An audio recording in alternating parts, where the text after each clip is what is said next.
As if the McCrispy couldn't get any better, Bacon and Ranch just entered the chat. The Bacon Ranch McCrispy, available at participating McDonald's for a limited time. Ba-da-ba-ba-ba. This episode is sponsored by State Farm. Choices are great. Like with your podcasts, you get to choose what you want to listen to. And State Farm believes insurance should work the same way. That's why the State Farm Personal Price Plan helps you get the coverage you want at an affordable price and a policy that helps cover what you value most. Like a good neighbor, State Farm is there. Call or go to statefarm.com today to create your State Farm Personal Price Plan. Prices vary by state. Options selected by customer. Availability and eligibility may vary. The Purple Mafia with your host, Paladino Joey. Well, we'll see. The doctors would disagree, but what do they know? So let's just say that you'll pay me because it's in your interest to pay me. Is it worth it? I mean, you've won. Do you want to wipe everybody out? I don't feel I have to wipe everybody out, Tom. Just my enemy. That's all. My father taught me many things. He taught me, keep your friends close, but your enemies closer. These are wonderful things that we've achieved, and there's no limit to where we can go from here.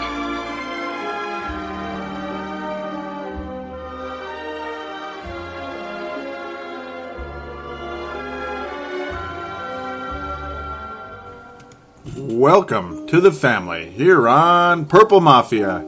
It is Tuesday, October the 1st, 2013. This is episode number 148 of Purple Mafia. Yes, sir, nearing episode number 150. Purple Mafia is available on the sportstuff.com and on iTunes and Double Twist. I thank each and every one of you always for downloading and listening to this show. It is great to be back yet again. Finally, we get to talk about a Minnesota Vikings win. Yeah, that's a good thing. So yes, and always thank you again, Dylan Richardson, for making Purple Mafia possible on the flagship website of Purple Mafia, thesportstuff.com. Also, welcome to those of you listening in South Dakota and abroad via Dakota Sports FM. Thank you always for that as well. Also via TuneIn Radio. Somebody look up Dakota Sports FM if you can't be in front of a computer to listen on that website. So, yeah. Welcome to the show, to those of you. Yes, maybe some of you newcomers. All right, well, yeah, as stated before, the Vikings finally won a game. We kind of have a new quarterback, at least for the time being. And according to Leslie Frazier, maybe just 1 week. I don't know. But a lot of common sense would tell you Matt Cassel, yep, the king of the castle, or whatever you want to call him, will most likely be the quarterback for the time being. And we'll see what happens. Is he the long-term quarterback of the future? Of course not. Of course not. But for the time being, sure. As Christian Ponder, I don't know. If he never plays another game again for the Minnesota Vikings, I get the vibe from a lot of fans that a tear would not drop their eye. That's for darn sure. Yeah, we have one call-in kind of merged into like 3 sound bites, you could say. Oh, Sebastian, you're the Hall of Famer, aren't you? Yes, he is. Yep, Sebastian Balls his voice will be heard. Your voice can be heard on this show via the phone lines 209-736-7877, 209-736-7877. So yes, and yeah, we're going to get to all the fan interaction in the second segment of the show, third segment. Yeah, we're going to do we'll do the, obviously, the game review now, then the preview of Carolina, NFC North roundup, and all that good stuff, and the fan interaction. So, yep, that's usually where the calls are going to be, is later on in the show. I was tempted to put that right at the beginning here, but no, it's a better idea to keep the format as it is now. It's a good way to do a show. But, let's just get to that point here. Yep, I've said it 1,000 times already. We finally won a game. Yes, it was a nice win. Cheerio, blah, blah, blah. Pittsburgh was dodgy. The Vikings were dodgy, blah, blah, blah. Thank God Christian Ponder's ribs were dodgy as well. Yeah, whatever that was, conspiracy theories, conspiracy theorists, all that good stuff reign supreme this week. Is it a staged injury type of thing? I don't know. Is it a convenient one? Of course. Yeah, a very convenient injury at a time when Christian Ponder needed to be taken out. And at the same time, the old damage control, just in case Matt Cassel's just a terrible piece of crap like he was in the preseason. That, oh, yeah, Christian Ponder's ribs better now. So, yeah, get out there, Christian. Yeah, rah, go get them. Yeah, go get those Carolina Panthers, Christian. We know you can do it. We have a lot of faith in you, Christian. Not. According to actually nice little subtle comments by multiple teammates. Not necessarily saying they hate Christian Ponder, but saying that they, they kind of prefer Matt Cassel, I think. Greg Jennings saying, oh, he's got a great command in the huddle. And then this was before before the game, obviously, the Pittsburgh game. Minnesota winning 34-27, by the way. And fairly impressive display until that fourth quarter prevent defense, like usual. But yeah, comments by Greg Jennings saying, man, Cassel's really commanding in the huddle, Oh, and Christian is too. Yeah. And then Adrian basically was asked after the game about the quarterback, basically about Matt Cassel, and he kind of said, what do you think? I kind of, I didn't write down, and I don't have in front of me exactly what was asked, but basically it was Adrian subtly saying, what do you think, about who's the better fit right now for the team? Yeah, it's kind of a subtle but direct opinion by Adrian. Fairly important member of the team, I would imagine. Yeah, he's kind of important. But, yeah. I'm going to say again, and I keep saying it, and I'm going to keep saying it. I really like the new Viking uniforms. I do. What an upgrade, isn't it? Some of you should comment on the Facebook page, just Joey's obsession over the new uniform. I really like him. I can't believe I'm actually saying it, but because usually it's just like, who cares? They all look similar anyway. But no, I really like these. It's a nice upgrade. It looks more old school with a slight touch of new school in the numbers, the number font. But outside of that, they look old school, man. So yes, this was not a pretty football game. But in some ways it was. We have a quarterback out there that kind of knows what the hell he's doing finally. Didn't hurt Adrian Peterson, that's for sure, who went off. 23 rushes, 140 yards, 2 touchdowns. Made it look fairly easy, to be honest. Vikings offense looked really good in the early going. Crazy part is Blair Walsh actually missed a field goal in this game. A bit crazy. But one thing we saw, the first touchdown pass by Matt Cassel. Now, those of you out there, maybe you didn't, for those of you out there, maybe you didn't see the game and you want to hear the game review and you saw this stat. Yeah, you want to hear the game review from Paladino Joey here, Joey Wiseman, whatever my name is, right? Whatever you want to call me. You think, wow, Matt Cassel threw a 70-yard touchdown pass. No, most of that was yak. Yeah, yard after catch. Greg Jennings going Percy Harvin on it out there, and this is like a 30-year-old guy. Some shiftiness from Greg Jennings. Very impressive. That was pretty cool. 70 freaking yards, and some of the moves he put on were like, well, geez, I didn't know he could do that. Okay, sweet. Cool, Vikings up 10-0, and then it kind of turned into a little miniature seesaw, but the Vikings look continuously like the better team out there. But then Ben Roethlisberger started carving the Vikings up a little bit, but then the Vikings kept scoring again. Greg Jennings had 2 touchdown passes or receptions, by the way, in this game, which is a nice little breakout for him officially. And funny that it would happen with Mr. Matt Cassel in the game, not Christian Ponder. Greg Jennings only targeted 4 times, though. Kind of strange. Only 3 receptions. Jerome Simpson just seems to be the target king for the Minnesota Vikings. He did have a 51-yard reception, and that was mostly a pass by Cassel. A little bit of yak, but, 11 targets, 7 receptions for Jerome Simpson, 124 yards. I'm a bit stunned by that. Another thing I'm stunned by, though, Cordero Patterson targeted twice, 1 catch, 9 yards. So really, outside of Jerome Simpson and Greg Jennings, it's pretty much just one catch for everybody and single-digit yardage by Cordero, Toby Gerhardt, Jarius Wright, Kyle Rudolph, and the urban legend of all time, John Carlson. Yeah, there's your urban legend, right? No. I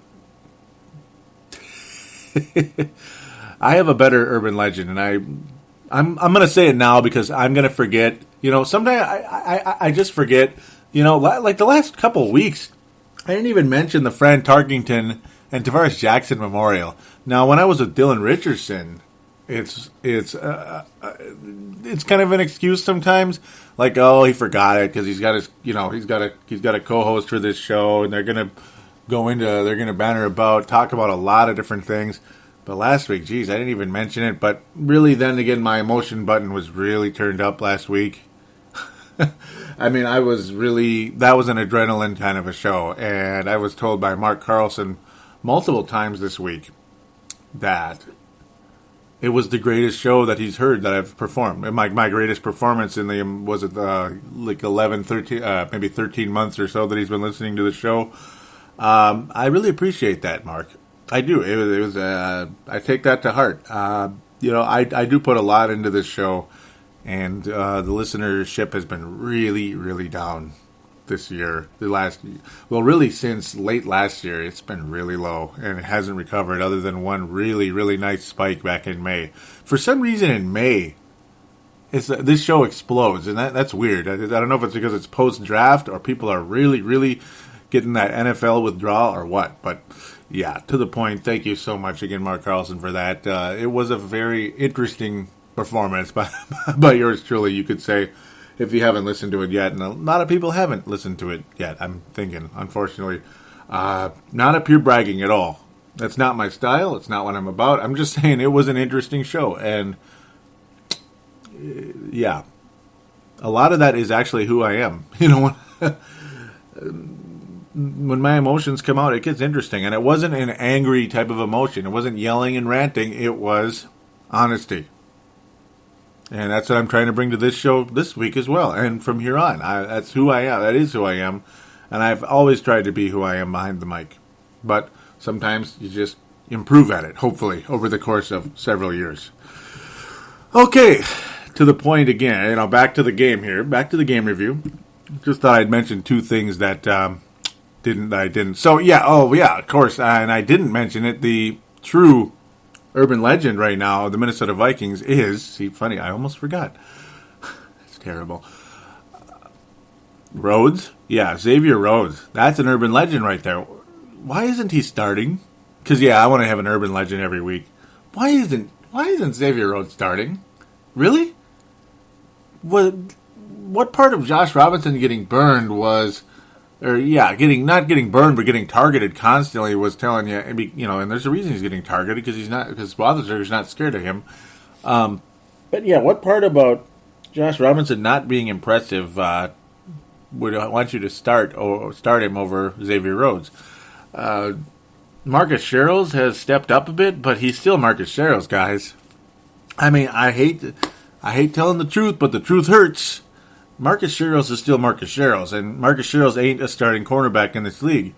Xavier Rhodes was taken with the 25th overall pick, and I know sometimes the 20th overall pick does not spell out to being a superstar in this league. But Xavier Rhodes has a lot of potential. He's played both corner positions in the NFL, but we're just scared. We don't want to play him on the wrong side. Or in college, yeah, he's played him in college. He's a pretty versatile guy. He's big, he's strong, he's talented. He gambled sometimes, but don't they all? Why is Xavier Rhodes not starting? This isn't exactly Antoine Winfield and Chris Cook. No, it's not exactly Antoine Winfield and who was that guy's name that we had? Brian Williams for a while there, who was really good. Could you when we had those two guys, that was a really nice cornerback tandem years ago. That was back in the Mike Tice era. Brian Williams, who ended up taking off for the Jacksonville Jaguars. Woo. What a nice tandem, though. But yeah, it's not exactly good guys like that. Or let's say Carl Lee and Antoine Winfield. It's Marcus Sherrills and Josh Robinson, man. Not even Chris Cook, who, well, Chris Cook should start, Again, who cares about Chris Cook? I think he's a lousy cornerback who also should go. Boy, we have not been doing a very good job drafting corners, have we? Josh Robinson was not a big deal. Asher Allen sucked. Cedric Griffin was good for a little while, and then he had that ACL, but he was never great. Oh, man. Oh. But, yeah, I'm going to continue to bounce around because that's just how I roll sometimes. Just looking at this, and it does make you wonder, what is going on with those Cleveland Browns? The Cleveland Browns, it does make you wonder. Does it cheapen the loss last week as it was to Cleveland? Because the magnitude of that loss seemed like historic. But now you see Cleveland go on and beat Cincinnati, who is a playoff team. It was in Cleveland, but still, 17-6, they really drowned that team out. Impressive victory for the Cleveland Browns again. They are now 500, folks. They're 2-2. Technically, they're in the playoff hunt. I mean, if you're 2-2, you're in the hunt. That doesn't mean you're anywhere near going to make the playoffs. So I'm just saying, you're in the hunt in the early going. And it's like you want to say how this league is filled with junk. Yes, it is. I'm just looking at these teams. But it's weird. I'm just going to bounce. Why the hell is New York 0-4? And Jacksonville can't even get within 30 against teams. It's just weird. The NFL is weird. So what do you guys want to talk about? Do you want to talk about Kyle Rudolph's 2 catches for 6 yards? Do you want to talk about that? Do you want to talk about John Carlson's 1 catch for 4 yards? Okay, or do you want to talk about Matt Cassel? Matt Cassel's short-term future as a starter with this team? What do you guys want to talk about? I mean, in terms of the score, it was kind of a fun game, but it's just one of those. I mean, was this game exciting? To me, it just wasn't. It wasn't exciting at all, actually. I hate saying that, but I have to be honest, this was not an exciting game to me. Nah, it really wasn't. That's like, great, the Vikings are beating a team that actually is even worse than them. Even Pittsburgh has finally hit the wall beyond human recognition. I mean, that team is done. They're so done, it's not even funny. It's embarrassing. Jared Allen had a strong game, 2.5 sacks, but a lot of people call him one-dimensional, and I can't really disagree with him. Sharif Floyd is starting to break through a little bit, talking about high draft picks, first-round picks, getting playing time and showing signs. Sharif Floyd's looking the part a little bit more each week, getting more and more involved, and that's good stuff. Desmond Bishop still fairly limited out there. Marvin Mitchell did not get a single tackle, only deflected a pass. The linebackers continue to be a myth as far as I'm concerned, though Chad Greenway significantly better in this game versus the first 3. Greenway looked like he doesn't even belong in the league. Right now he's starting to play a little better. Could that be because Desmond Bishop's role is starting to increase finally? Maybe. That could be. Aaron Henderson had a little bit better game. A little bit, dare I say. And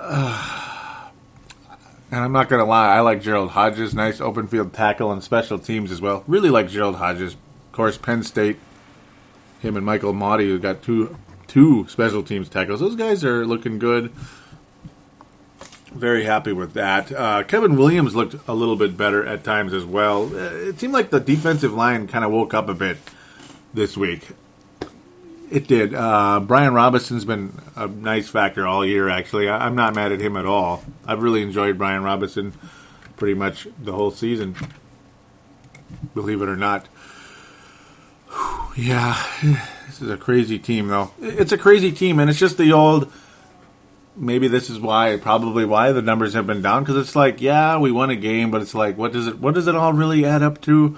It adds up to, it's one less loss, I guess. And again, that's not trying to be negative. It's just the outlook is still the same, really, other than we're going to have better quarterback play. He gets rid of the ball faster. That's the good part, me being Matt Cassel, of course. He does get rid of the ball faster. He's more decisive. I mean, Christian Ponder, for a guy with a master's degree in 4 years, looks like he shouldn't. Looks like he shouldn't have any. Like, he shouldn't even have a certificate in 6 years. The way he plays football. I mean, I'm serious. he's as indecisive and incompetent as I've seen a quarterback play since Tarvaris Jackson. Yeah. And if Tarvaris Jackson wasn't here, you'd be going back even further. I mean, he's incompetent, is Christian Ponder. He has some skill sets, but he misses passes that semi-decent quarterbacks make. Christian Ponder, again, yeah, you already know he's not even halfway decent, and nobody's going to shed a tear if he's pretty much out of here very soon. So really, in the grand scheme of things, Ben Roethlisberger passed all over the Vikings in that second half. He really did, especially in that fourth quarter. It was a sight to see, and the Vikings insanely fortunate to have won this game. And it's sad considering the Vikings were up 34-17 late in that third quarter when it's like, yeah, they won. Let's just go outside and chill for a little bit, flip on the earphones. It's like you wanted to do that. And I'm going to admit I did for short stretches, just because I'm right next to the door. The TV's still on, the earphones are on, yes. And then I stepped right back in 5 seconds later because it was such a beautiful day. It was. And at that point, yeah, it's like you think the Vikings, and I mean, yeah, and when I say the earphones, I mean the game, not something else. Okay, the real game, yes. That way you keep full track of it. But Pittsburgh came roaring back in that fourth quarter, and it's like the cynical Viking fan was starting to chuckle at that point, and I'm kind of becoming one at times, though, yeah. You don't want them to fail, but it's like, my goodness, it's just like they invent ways to fail. This defense has been carved up all year, and they almost got beat again by Ben Roethlisberger. Almost. There's a reason why he threw 51 passes in this game, because he could. Ben Roethlisberger could. Vikings very fortunate that Roethlisberger, Big Ben, whatever you want to call him, had 2 turnovers in this game, a lost fumble and an interception. Those ended up being the difference pretty much. And that big sack at the end of the game was like, oh, wow, we won. We won. We finally won a game. That feels good. It did. It was a really nice feeling. Everson Griffin, baby. Everson Griffin. It was a nice feeling seeing him go down just for the sake of we finally won a game. Now maybe we can try to shoot for 500 here against Carolina after the bye. We'll see where that goes. But overall, it's just one of those situations where how relevant is a win like this? I don't know. And it's really kind of sad to see how close the Vikings were to blowing this thing. I mean, if Pittsburgh tied the game, that doesn't mean they were going to win. But I'm telling you, man, when you see momentum shift like that, usually that team wins. The team that scores the last-second touchdown wins the game. And they were perilously close. They were on, They were on like the 5-yard line. And to see Roethlisberger go down and the clock run out is like, finally. So, I mean, what more is there to say? It's sad to see Cordell Patterson still not being trusted by this offensive by this coaching staff, by Xavier Rhodes not being trusted by the coaching staff. There's situations right now. This coaching staff is an inferior coaching staff, top to bottom. I'm dead serious about that too. What about Cordell Patterson or Xavier Rhodes tells you that, boy, they better sit down and watch, or they better just watch other players. We're not gonna put them in the mix. What about them says that they shouldn't be? I mean, versus some of the guys they would be replacing. I mean, I almost saw another interception be at least partially be Jerome Simpson's fault. Another deflection by Simpson that he couldn't catch or ran kind of a little bit off. That was nearly intercepted. Jerome Simpson gets the yards, the big numbers, and all the good stuff, but boy, it seems like almost every interception tends to be on a pass that was thrown his way. It's very, very convenient, very coincidental. Yeah. Cordell Patterson's role needs to increase, and I'm getting sick of seeing like 1 to 2 targets of this guy. It's weird. And of course, the Josh Robinson, Marcus Sherrills getting all the time versus Xavier Rose is getting it's pretty weird. Again, I'd like to see Xavier Rose deflect a couple passes out there. All right, so with that said, let's conclude the game review finally with naming a Fran Tarkenton Award and Tavares Jackson Memorial. Fran Tarkenton Award, the Player of the Week. Tavares Jackson, the worst Player of the Week. I have no answer. No, I'm kidding.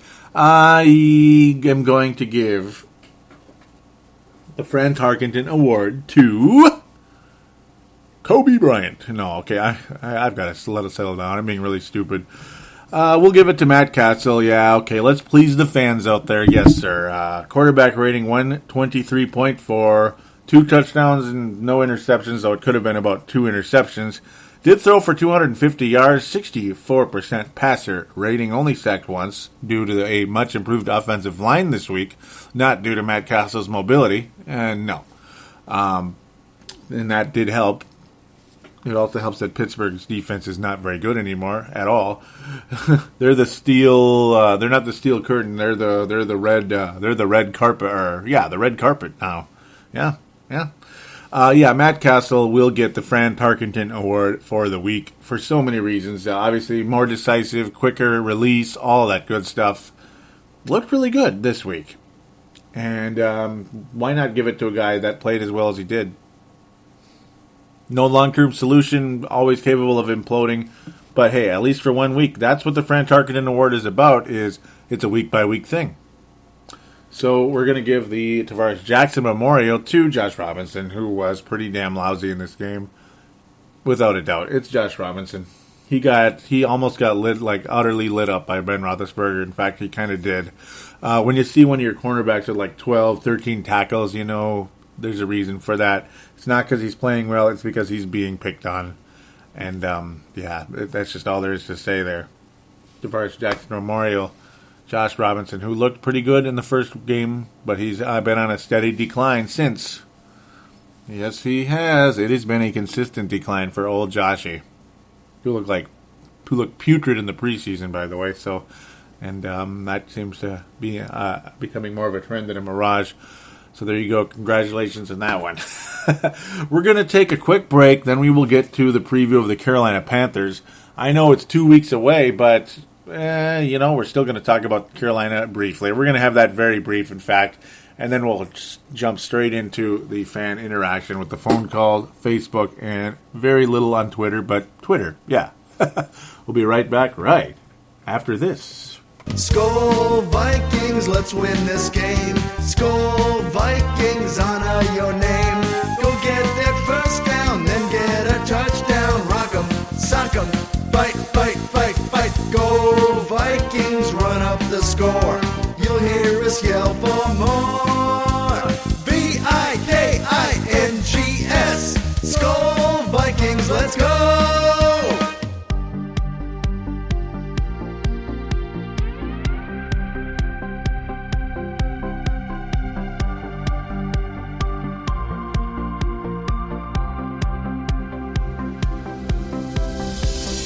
Shop on Amazon. Did you know that you can support this podcast just by doing your normal shopping on Amazon? It's really easy to do. Just go to thesportstuff.com and click on one of the many Amazon pictures. Do your normal shopping, and Amazon sees that we referred you, and they give us a percentage. We'd like to thank you in advance for supporting thesportstuff.com, and please use our Amazon link. Now enjoy the rest of the show. We are going round like Saturn's rings. We are back here on Purple Mafia, episode number 148, which is a reminder for all of you mobile device users of any kind. Yes, sir. Apple devices on iTunes, Android devices via Double Twist, the Double Twist app, that is. You can just search for Purple Mafia very easily, and just click on podcasts in the Android app, that being Double Twist, and on iTunes, simply look in or search in the iTunes store. The Microsoft and BlackBerry devices simply do the same thing. Search in the store for Timberwolves Explosion, Purple Mafia, of course, or Brave the Wild. Yes, sir. So, yes, the week 6 opponent for the Minnesota Vikings will be the Carolina Panthers, who will visit Mall of America Field I still affectionately call it the Metrodome because it is what it is. Lots of history in that place when it was called that, more so than Mall of America Field. But, yeah, let's move on. The Carolina Panthers come to Minnesota with the famed Cameron Newton, the Seattle Seahawks. What am I talking about? Yeah, they lose to the Carolina Panthers lose to Seattle in a very familiar score, a weird score, 12-7 in Week 1. Very similar to the victory Seattle had over Green Bay last year. Yeah, that's kind of funny. And then Carolina loses to Buffalo in Buffalo, 24-23. That's a bad loss. But Carolina at home beats the New York Giants 38-0. Oh my God! That's completely insane. A 38-0 win. So something's wrong in New York, without a doubt. And let's just look at that game right now. I mean, let's look at the carnage in this game. Eli Manning only had 1 interception, which is kind of crazy. Cameron Newton, 3 touchdowns, 1 interception. Now, Carolina had the bye, so that's why I'm saying they're only 1-2. They had the bye this past week. So, this extremely exciting win for them was, of course, let's not say it's old news, but it's at the same time they're not coming fresh off of it as much as they would have been coming into the Dome. Carolina is traditionally a fairly decent defensive team. They haven't given up many points this year. In fact, they've given up very little, and because of this bloated score that the Carolina Panthers were able to basically slam on those New York Giants, definitely bloats their points for their point differential. Carolina Panthers are about 30 points ahead of their points. Yeah, in the point differential, they're about a plus 30 right now because they lost only by 5 to Seattle and 1 to Buffalo. So yeah, that's quite a point differential there, isn't it? 33 point differential for the Carolina Panthers. Very crazy. I don't know what's going on with the New York Giants. I don't have a clue. I have no freaking idea what's going on with the New York Giants. Absolutely no idea. It makes no sense. Absolutely none. Cam Newton, well, the Vikings had issues. The Vikings have always had issues with the Carolina Panthers. Now, we've beaten them we tend to beat them at the Dome, though one of the most infamous losses for the Minnesota Vikings in the history of the series of Carolina was the opening game of 2001, which was a harbinger for what was to come for that 2001 season. We came into that year with very high hopes after getting to the NFC title game, only to lose 41-0. And then we lose the opener. The opening kickoff of the season returned by Steve Smith for a touchdown. Definitely a sign of things to come that year. Vikings finished 5-11, finally fired Dennis Green. That was the only good thing about the 5-11 record. But also the Carolina Panthers won their only game of the entire season that year. Insane. So yeah, going a little bit down memory lane at the Carolina Panthers because we don't play them very often. We just don't. Overall, in terms of yardage, the Carolina Panthers' total defense is 10th in the league right now. Their rush defense 7th. Their pass defense 12th. So that's stuff to look at. Cam Newton is one of those guys. He's obviously was a number 1 overall pick. Had insanely bloated numbers in only one season in college.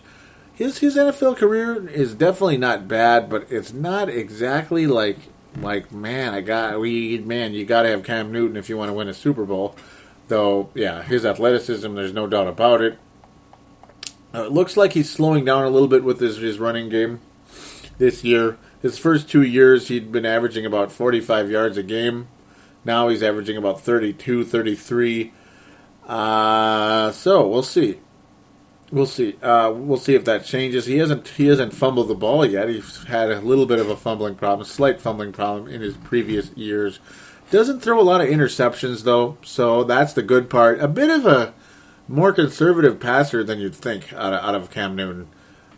When you look at his yardage totals, when he's about 4,000 yards a year, pretty durable guy too. In fact, he's he played 16 games in his first 2 seasons in the league, 2011 and 2012, and obviously he's played all 3 games this year. But the numbers not quite adding up to a number 1 overall guy, of course. Not necessarily. Vikings don't necessarily fare very well against a guy like this, though. Especially when our defense continues to just collapse. When you go against a guy who does have the ability to run all over the field, boy, it's a tough pick here because it is a home game for the Vikings. They're coming off a win. Generally, I like the Vikings' chances against the Carolina Panthers team in the Dome because really outside of Cam Newton, who do the Panthers have? I mean, yeah, they have Steve Smith, but he's got to be pretty old now, doesn't he? He's got to be like in his mid to upper 30s by now. Yeah, D'Angelo Williams is a very good running back. There's no doubt about that. But really, it's just hard to say. So far, D'Angelo Williams is averaging about 97 yards a game, so strong start for him. Though he has not scored a single touchdown yet. That's the crazy part. Whew. Boy, the Vikings' chances, though, going into this game, I mean, right now, it's leaning towards win, but only because Carolina's they're just not that scary, and it's funny. It's kind of like how I picked the Vikings over Cleveland, where it's just who do they have? Carolina's more talented than Cleveland. Well, look at them; they're 500 now. So this is kind of a tough game to pick. I mean, I don't know, that 38-0. It's obviously something's wrong with the Giants much more than the Panthers are coming around here. It's a tough one. I mean, nothing really stands out about this Carolina team that tells me they're going to just come in and stomp the Vikings, though, either. And obviously, where the Vikings are riding the momentum from Matt Cassel, I got to think Matt Cassel will play decent against Carolina. They are weaker against the pass than they are against the run, and now we have a quarterback who's like a little more competent than Christian Ponder. Like when the Vikings went against when they went against a pass defense that gives up a lot of yardage and such, like the Washington Redskins a year ago and Tampa and stuff, and the Vikings, Christian Ponder would get like 100 yards or whatever in the game. No, see, Christian Ponder not being the quarterback in this game tells me that the Vikings will exploit Carolina a little bit. They don't get a lot of turnovers. They only have 3 interceptions so far this year, which is in the lower half of the league. The forced fumbles is about average. They have 3. They have 10 sacks on the year, which also is kind of middle of the road. They're not exactly Kansas City Chiefs with 18. So, yeah, the Panthers are literally middle of the road in the sack department as well. So, it's really, in the end, a slightly above average defense because New York didn't do squat against them. And, yeah, that's about it. Buffalo managed to get a decent number against them, but not a whole lot. I mean, it's an okay defense. Carolina's offense, yeah, there's talent there, but they're not exactly, outside of this game, blowing anybody up.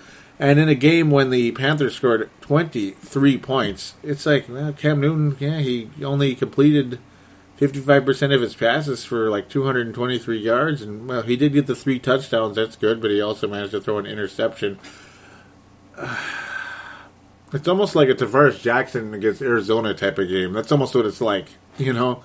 Like, yeah, I got 3 touchdown passes because Arizona's pass defense is so terrible or whatever. That's what it was like. It's kind of a weird game, man. This is a weird one. It's a weird matchup. None of the receivers on Carolina really scare me right now either. Yeah, Steve Smith is so past his prime at this stage, it's not even funny. Greg Olsen is an okay tight end, former Chicago Bear. Me and Dylan talked about him. And Ted Ginn Jr., whatever his name is. No, I'm sure. Right? Mr. T.G. Jr. is, well, he's an average receiver. Yeah, he is. He's off to a solid start this year, but not a great start. Yeah. Right now, I'm going to go with, Minnesota seems to score, and they tend to give up points as well, and Carolina looks to be very capable of scoring points against a bad defense. I mean, they scored a lot, but, yeah, it's a home game versus a road game situation. It's going to be another high-scoring game because, apparently that's what's going to happen with the Vikings. They tend to score points. They maybe force a they get a takeaway and get a defensive touchdown, and their offense is going to score against Carolina, even though their rush defense is fairly good so far, averaging about only 93 yards on the ground against them. Defense is averaging 220-ish passing-wise. So I could see Cassel getting about 220 yards passing and maybe 2 to 3 touchdowns in the game. I'll say 2 officially just because, and Adrian should get maybe at least one touchdown in there. I got to think.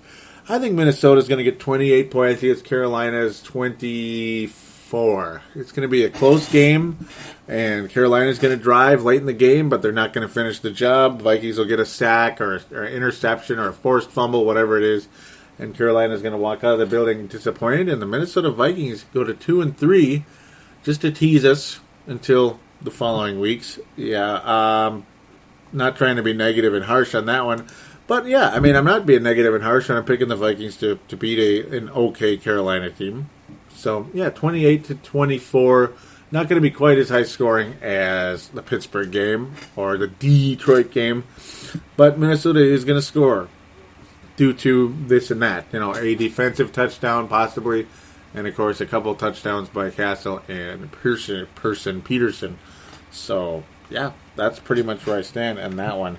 I mean, Carolina managed to score 25 points in the preseason against Pittsburgh, so, yeah, clearly Pittsburgh's defense is pretty poopy. Yes, it is. And Carolina's not going to no playoffs just yet. Someday they will, but not this year. 28-24 is my prediction.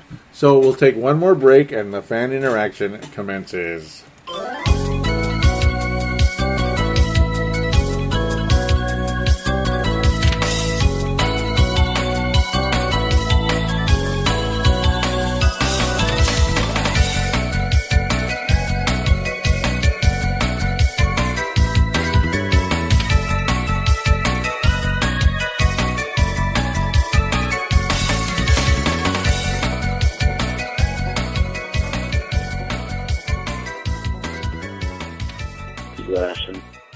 Heard the numbers were kind of dropping. That's not very good. Well, at least we got a win now, you know, away from home, but at home, it's kind of insane. You know, we hear the and then the fans repeat it back. That was definitely something that I've honestly probably never seen before like that. Like, at home we cheer, obviously, but nothing like that. That was a very different atmosphere, very different play team. We went down the field a lot more. And Matt Cassel was not perfect. He was not amazing. He was not Tom Brady. He was not Peyton Manning. He was Matt Cassel. And we've always said we need a quarterback who can play it all right. If he can play it all right, he can make some passes and, you know, have it be to where Peterson can break a couple runs. And that is exactly what happened. And then Leslie Frazier comes out after the game and says Christian Ponder will be starting next week. What the hell is that? Like, I understand you got to stick to a first-round draft pick if he's a first-round draft pick. 3 years ago, he's not proven anything other than he can kind of lead a team back at the very end of the game, but even that's in question now because the last few games he's not been able to. My issue of concern is Jennings had huge catches. Simpson had huge catches. And Peterson had huge runs. The O-line actually came together and looked like an offensive line for once. The defense played like freaking bricks at points, you know. They didn't let up 100 points like they normally do. It kind of seemed like we got our crap together. But it's like, why would we change what just went right to start Christian Ponder? Like, I don't understand that. Yes, I get we want to win, but the only way that's going to come is not with Christian Ponder starting. And no, it's not all of its fault by any means. The offensive line couldn't block for a diddly squat, but that's not what was working. So, you know, I don't know. It's very frustrating right now. If anything, you know, changes to where they say Christian Ponder's going to be, sitting fine. Cool. But until then, it's pretty frustrating. Seeing these highlights right now, Detroit, wow, what a win at home, though. So I think they won. They won, I think. I don't really care. Us Vikings, got to win. Bye week now. Go home for Cam Newton and the Carolina Panthers. It should be a very interesting game. I honestly don't know how we're going to play. Will we be rusty out of the bye week? Who knows? But I do expect, viewers or listeners to go up a little bit at least. Hoping for the best. Skol Vikings for at least 1-2 weeks because, we got the bye week. So, got to get ready for Carolina, and it's going to be a bummer having a week off, but I think we kind of need to get our crap together, and hopefully, the first quarter of the season's over. We got 3 losses, but doesn't mean we're totally out of it. Thanks for letting me call in.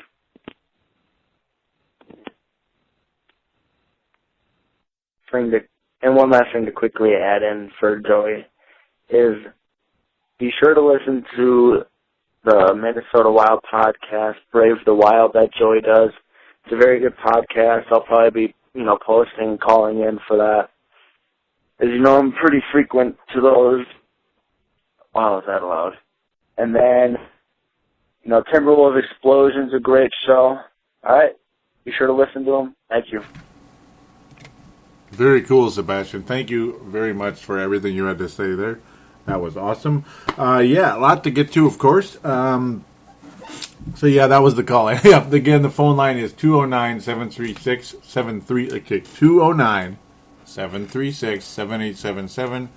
209-736-7877. Yeah, very good point there, Sebastian, about Frazier. Like, there's no quarterback controversy now that I can talk. Contraback, wow. Christian Ponders is the quarterback when he comes back healthy. BS, and he shouldn't be. He shouldn't be. No, I agree. Like I've said on the show earlier today, I was even starting to say a year ago, believe it or not, on Tornado of Opinions, whatever. That was a show Sebastian called up. Very annoyed with the thought of Joe Webb starting. I still remember that a year ago at quarterback. Christian Ponder, no. I mean, I would stick with Cassel right now. If you want to keep your job, because you're probably going to be 3-13 with Ponder starting right now. I really do believe that, honestly. Vikings wouldn't have beaten Pittsburgh on Sunday. So, Ponder's as healthy as ever. They would not have beaten Pittsburgh the way Ponder's playing right now. And, there's something to be said about that veteran quarterback that tends to get the backing of the veteran players on the team. There seems to be more faith defensively, more momentum, more confidence with some of those defensive players. Believe it or not, when they have more faith in the quarterback doing his job on the other side of the ball, there's more confidence in guys like Greg Jennings and even Jerome Simpson, though. It seems like Ponder and Simpson had a lot of chemistry, and before they quote-unquote injuries. So, interesting thoughts indeed. Yeah, yes, Jennings was big in this game. Not targeted a whole lot, but boy, he made it count, and it was incredible. It looked kind of like a 30-year-old Percy Harvin a bit out there. It was very cool, and I know, and yeah, no doubt, Cassel is not Brady or any of that. He's a backup quarterback in this league, like I also said on previous shows.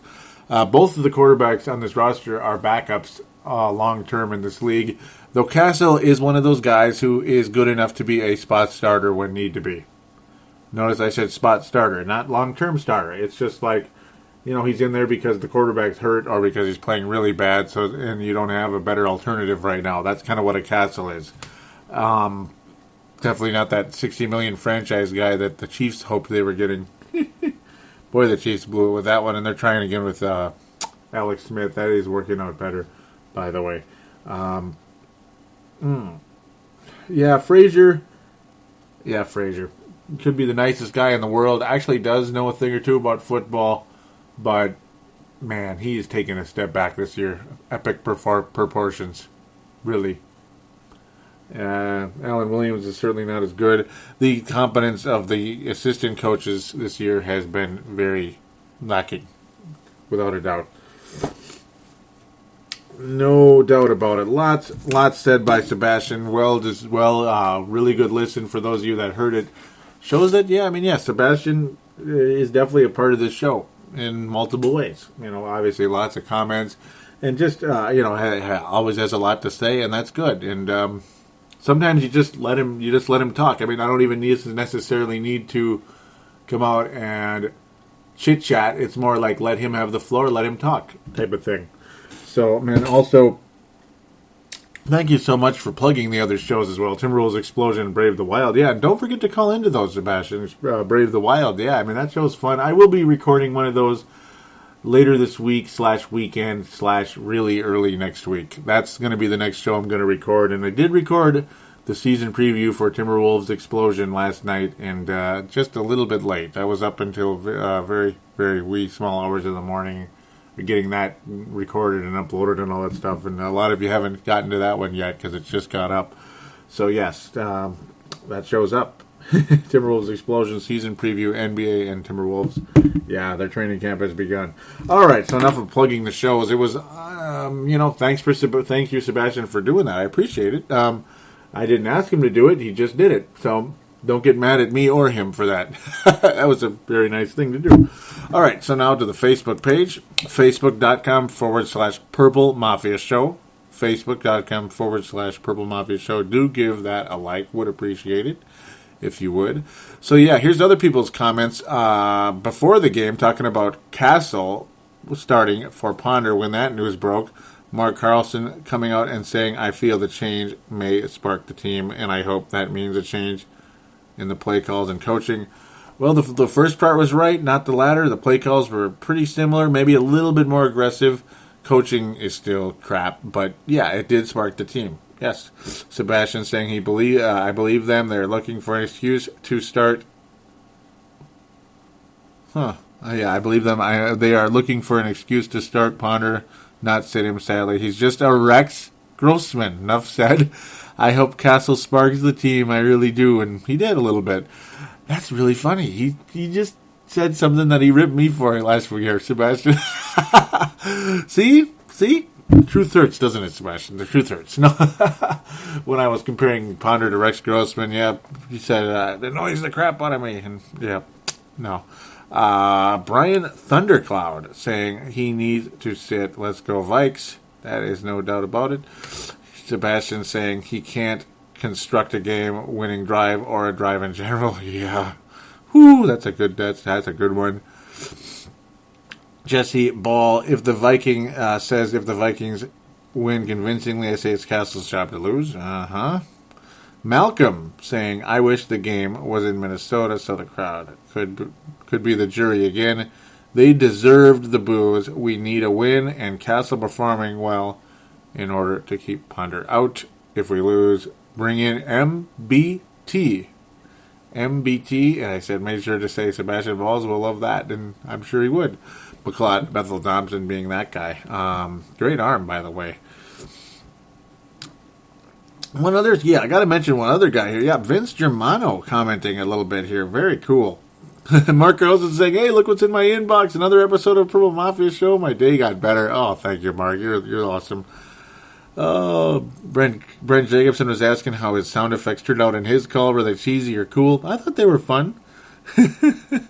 But yeah, here we go. Mark Carlson was saying it was a collector's edition of the show. Loved it. If you were just rah, get them next week. It wouldn't be fun to listen to.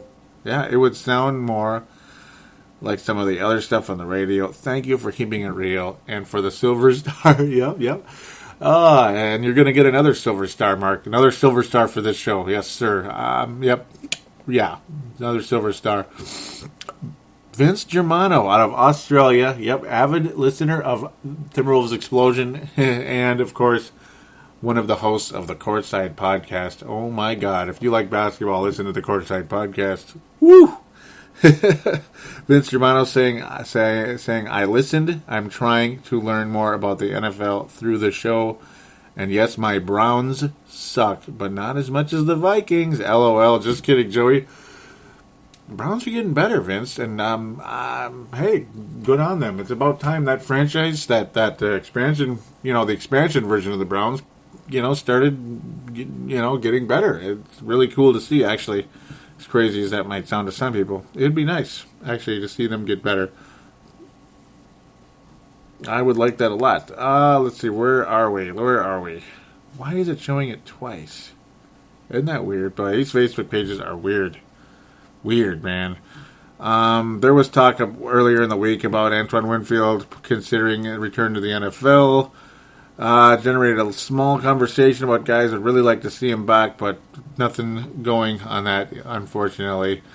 It's just one of those things. Why is this showing everything twice? That is really weird. All right, so let's get to the thread. Yes, the thread of Vikings post-game thoughts. Yeah, I'm going to do that. I like the post-game stuff more than the in-game stuff. I mean, the in-game stuff is cool if you guys want to interact with each other.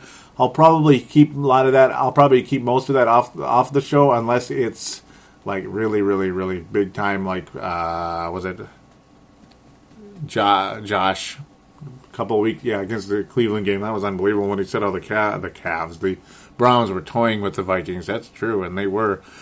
Okay, so the post-game thoughts. Stephen A. Smith. Wow, that's a cool name. ESPN there, right? No, that's not the real Stephen A. Or that's not that Stephen A. Smith, we'll say. He says a real nail-biter. Cassel looked decisive and in control. Norma Merrill saying defense needs to start acting like they are to be professionals. Yep. Todd Vandermeer saying the defense needs to quit giving up so many points. Frazier needs to swallow his pride and go with Cassel or MBT. Ponder has no chance. He blew it big time. Malcolm saying Cassel didn't have the happy feet like Ponder. He stood tall in the pocket and had a good day. Just what we needed to see. Yes, sir. That is a bronze star, Malcolm. Big time. Good stuff. That is a good thing you said right there. Cedric. Yes, sir. Cedric. Mark Carlson also saying Vikings sailed to victory in London. Goodbye, Big Ben. Hello, Big Bye Week. Excuse me. Cedric saying Cassel did a great job. Missed some deep balls, but his decision-making opened things up for AP. Frazier being a defensive-minded coach. I just don't understand what we're doing on defense. Gosh, yeah, I mean, it's really bad. Glad Felton is back, but overall good win. And yes, Jerome Felton, one of the most underrated players probably to wear purple. I mean, and yeah, he made the Pro Bowl last year. But, boy, there's something to be said when you lose a very good fullback for an extended period of time. It hurts the team. It really does. Brett McCarthy saying, I hope Ponder took notes on how to play quarterback. After Cassel's play today, Frazier needs to think twice about his QB. Yeah, because Ponder didn't really have anything to learn from Donovan McNabb. I mean, the Vikings brought in Donovan McNabb for that purpose. Like, wow, watch a professional at work, man. Watch a professional at work. Donovan McNabb could not have been less professional for this team. He was an insult to the NFL and the Minnesota Vikings franchise. The guy walked in, basically was a Burger King customer. That's about all he was. Yeah. He even mentioned that he's like, oh, Burger King, watch out for me and the boys. That's really cool to hear. Nothing against Burger King at all. I mean, nothing at all. The NFL loves Burger King. The food does taste good. But the whole concept of being a professional athlete sometimes means being in decent shape. McNabb was everything but that. He was round. That's a shape, but yeah, it's the wrong shape for football. Okay, Brett McCarthy saying Cassel's not the long term, but his discussion is making it better. But decision making, that's what he's probably trying to say. Decision making is better. Oh yeah, I agree, Brett. The defense needs to step it up. They are better than that. Oh God, yeah. I mean, I could give all of you guys a gold star. This is good stuff. Malcolm, one more time, saying after Walsh missed that field goal, I thought it would be another devastating loss for us. Yeah, I mean, Walsh missing a free throw. There's an error free throw. Missing a kick is like an urban legend right there. Dave Hickey. Also out of Iowa, like Mark Carlson, saying great win for our team, but for the third time in a row it came down to the end, and it shouldn't have. That's for damn sure. We need to be able to close out games if we ever plan on being championship caliber team. Other than Denver, no team has been dominant this year. Seattle has been real good, though. Yeah, I think Seattle's the second best team right now, behind Denver, yeah. So just throwing that out there. Gosh, I still have to do the NFC North preview. I should have done that in the last segment. Yeah, I knew something was wrong. I'll do that very briefly at the end, just to touch up. I mean, gosh, there's so much going on, and I always... Yeah, sorry, guys. Dave Hickey says, if the coaches don't see that having a confident quarterback that can get the ball deep, everything... He does make everything better. Yep, there's no doubt about it. Malcolm, Dave Hickey, thank you for that. Very, very brief, not much, just a few more here, guys. Maybe about 2 or 3 more here, and we got to move on, just for the sake. Yeah, very briefly, there was a Brett Favre's agent was talking about him coming back to the NFL or whatever, because he's in the best shape he's ever seen. Wow, he's biking 40 miles a day, blah, blah, blah. You know, it sounds fun, but whatever. You know, it's like, whatever, right? Vince Germano saying he heard Dylan Richardson say the Vikings would tear the Browns a new one. How'd that work out for you? Ouch! Zing! Yep, that's what they say on there, on the court side. It says, really enjoying the shows, mate. Still trying to learn all I can about the NFL game. And, oh, thank you so much, Vince. Please keep listening. If you are listening right now, yes, please keep listening. Yes, sir. Mark Carlson saying, saw a blurb this morning, and not sure if it looks like, yep, this is when the story was starting to break. He said that, and I had gotten the alert as well right about that time, and yeah, it was the real deal. Last comment from Facebook saying Mark Carlson was all excited about watching Monday Night Football with Miami, and unfortunately that didn't work out well for those Miami Dolphins. Gonna very briefly on the Twitter, Dave Martin tweeting me a few times here, wondering if the Ponder era is over because of this rib injury, you know, because it's an excuse to kick him out. Yeah, maybe, maybe not. Dave Martin said he's been listening to my program about 2 years. I like the way you break down games. Keep up the good work. Skull. Thank you very much, Dave Martin. Anthony Carlson saying the Minnesota Vikings lose to the Cleveland Browns. The Minnesota Twins lose to the Cleveland Indians. What?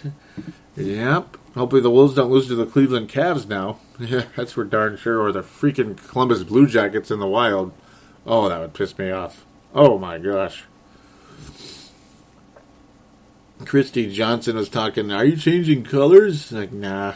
Nobody here's changing any teams, I don't think. D-Fry saying, order those Cassel jerseys, kids. It's going to be hot. Oh, that was funny.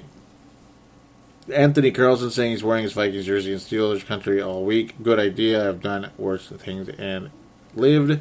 Yes, because Anthony right now is in Pennsylvania. So, yeah. Oh, here we go. Dave Martin saying, how true. I bet PA is hyper today after the win. It's still 6 hours till I get home. Already done 12 on the road. Wow. That's a lot of driving there. Because, yeah, Dave Martin from Scotland drove to London. Yeah. There you go. A couple more here. Saying it's hard to judge how Cassel played Sunday from my viewpoint at Wembley. Looking to watch it. Looking to watch it back to get a better idea, and the offensive line looked better this week. Makes you wonder, did they want Ponder out? Yeah, I do think there is some possibilities there. That'll conclude the fan interaction. Yeah, I do think that possibility does exist. Dave Martin, yes, Dave, I do. I do. Crazy as that sounds, I do think so. I think a lot of members of this team were sick of Ponder. We all know, and I mean we all know, that Percy Harvin had enough of Christian Ponder. I think we all know that, and there's no doubt about it. Did I say that out loud? NFC North Roundup. We're going to make this extremely brief. In fact, one of the games is, the good news is there's only one game anyway, because Green Bay was on the bye, and Chicago and Detroit played each other. Wow, the Detroit Lions pummeled the Bears. Bears made a little valiant comeback effort late in the game, but fell short. Detroit Lions scored 27 points in the second quarter. Just unbelievable. Detroit Lions are a nice football team. They are. They're now 3-1. Chicago's 3-1, and Detroit is now the number one team in the division because there's a tiebreaker. Was a home game for Detroit, so that's one of the reasons why. That helps the cause. Chicago made a valiant effort, but the Lions win 40-32 in a absolute score fest. Very sloppy game for Jay Cutler. 3 interceptions. Matthew Stafford, man, in a game he scored 40 points. Again, another Cam Newton type of thing, except higher percentage. 65% passing, but only 242 yards. Crazy. Reggie Bush is all over the place. Nearly 200. In fact, let me see again. I'm not looking at this correctly. Yeah, almost 200. Yeah, almost 200 total yards in the game. Reggie Bush all over the place. Looks really, really freaking good with the Detroit Lions. Amazing, amazing game for that team. Defense did score touchdowns in this game. In fact, Chicago has a defensive touchdown, that being Major Wright. They had a defensive touchdown in the game. The Detroit Lions had some points as well in this game, interceptions and such. It was a crazy, crazy, crazy game. Oh, all over the place. No, and that wasn't a touchdown. I was looking at it incorrectly. Interception from Major Wright. But, man, it was quite a crazy game for both teams. Detroit's offense looking good. Their defense is quirky. Their coach sucks. But, watch out for the Detroit Lions. Very interesting game there indeed. Very dramatic. Lots of back and forth, but in the end, Reggie Bush, definitely the Barry Sanders award for that game. if you're a Detroit Lion fan, no doubt about it. So, thanks again, everybody, for listening to this show. It's slightly shorter than some of the last ones, but yeah, I mean, it was a funny game for the Vikings. They scored a lot. It was kind of entertaining, but at the same time, it was kind of not entertaining in its own way. I mean, there was a lot of stuff that didn't happen, and at the same time, there's it was kind of comforting too to see Matt Cassel in there. But at the same time, it's comforting, yeah, but not like, oh my God, here we go. So, yeah, it wasn't going to be a really super long show. Plus, we have the bye week coming in. Everybody, it's kind of chill. Hopefully, you guys do listen to the show. And those of you that do, continue to tell your friends. Mark Carlson, thank you so much for being the man in that category. And, I talked about silver stars and bronze stars and all that good stuff. The gold star for this show, without a doubt, is Sebastian Balls. So here's the gold star right here.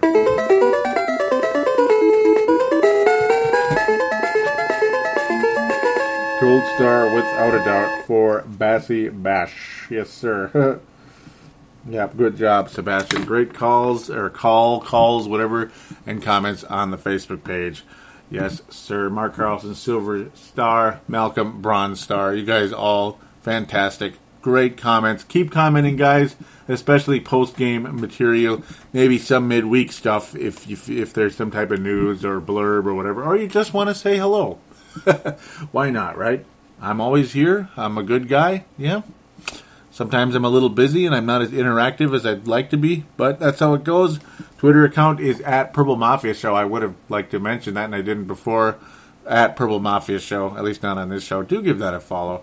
The phone line one last time, 209-736-7877, 209-736-7877. Yes, sir. TheSportStuff.com. There is one other football show on that website, and it is of a very cool football team who is 4-0. They pounded the Giants just like the Carolina Panthers did. Yeah, Farzin Vasugian does the Chiefs Zone. Wonderful show. Veteran podcaster. Significantly younger than me, but boy, he's a veteran, and he's very good. Always worth a listen. And there's no reason to really hate the Chiefs, except for the Super Bowl IV, of course, but you'd have to be like 55 years old to remember that one. Okay, not 55, 45, 50-ish to remember that, 50-ish to remember that one. So, yeah. All right. Thanks again, everybody, for listening. We will be back in 2 weeks. I will not record a show during the bye week. I only did that once in 2008, and that was a disaster. Why record a show and get like 55, no, and get like 100 listeners or something. That's kind of silly to talk about a week with no game and just, talk about other teams. Not going to do that. So thanks everybody. There will be no show for week 5, but we will be back to talk about those Carolina Panthers. And when we do, hopefully it's a win. I'm predicting 28-24. Bye-bye, everybody.